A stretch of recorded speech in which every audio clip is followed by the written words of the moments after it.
Pemirsa, Provinsi Jawa Barat menjadi provinsi dengan penambahan kasus COVID-19 tertinggi saat diumumkan pemerintah Kamis tanggal 9 Juli 2020. Ada penambahan 962 kasus positif baru dan untuk informasi selengkapnya kita bergabung dengan rekan Desi Juliani di Bandung, Jawa Barat.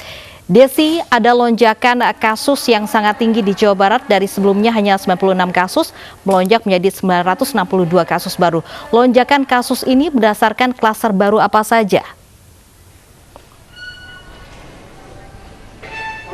Ya, selamat siang Lovi dan pemirsa, betul sekali bahwa ada lonjakan tertinggi dari kasus positif COVID-19 di Jawa Barat. Kita lihat dulu data yang sudah kami himpun dari Pusat Informasi dan Koordinasi COVID-19 Provinsi Jawa Barat per 9 Juli 2020.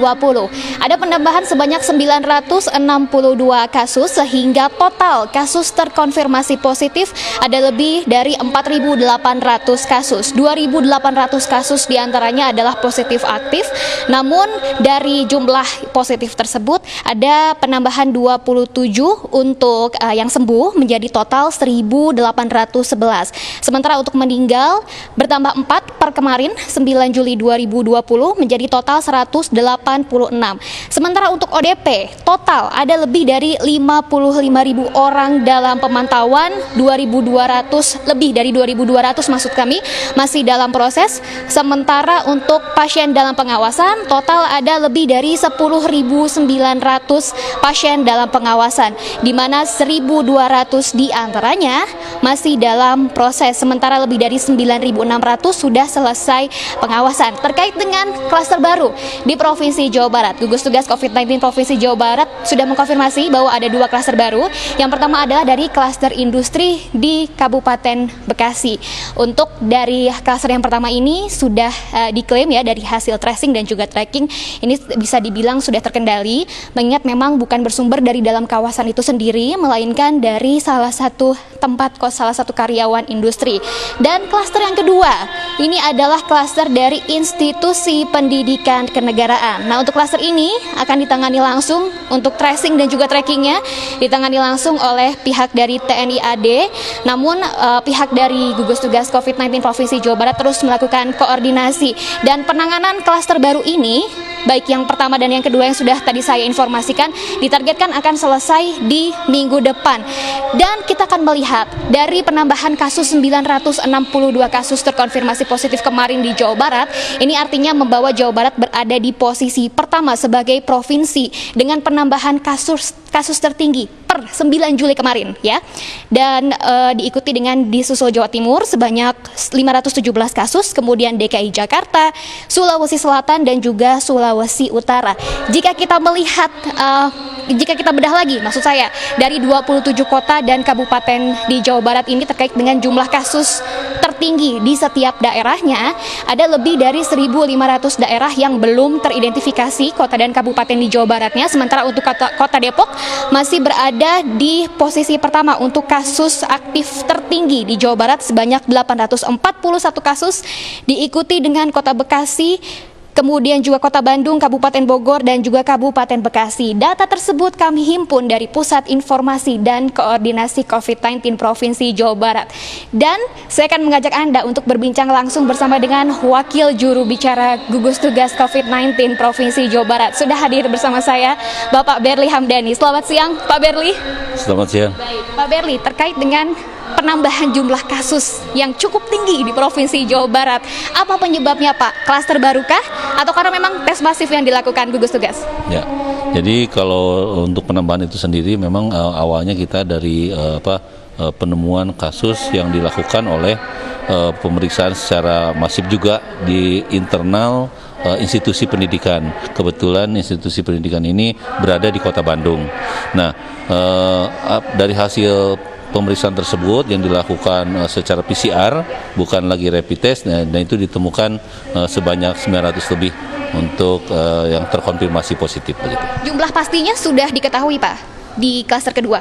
Ya, untuk pastinya sekarang ini kita kan datanya masih kita saring ya dengan Pusat Informasi Data Nasional, yaitu di Inkopid.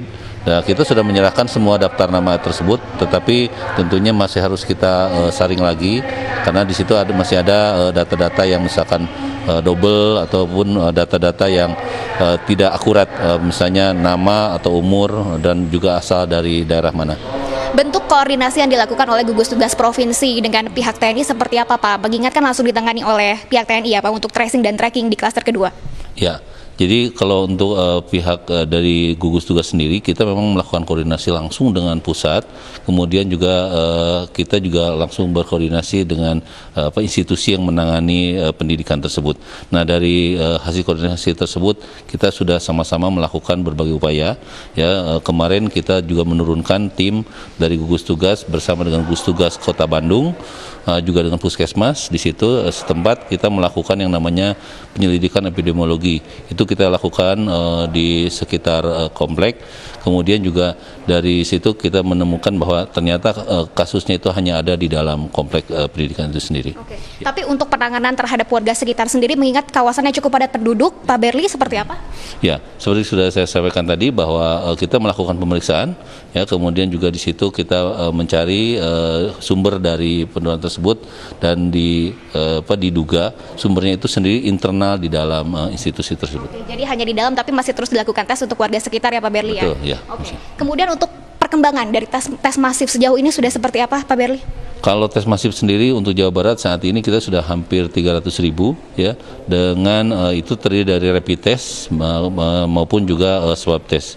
Nah, untuk selanjutnya kita sudah merencanakan untuk kegiatan swab test di kawasan industri sebanyak kurang lebih 2.000 swab test.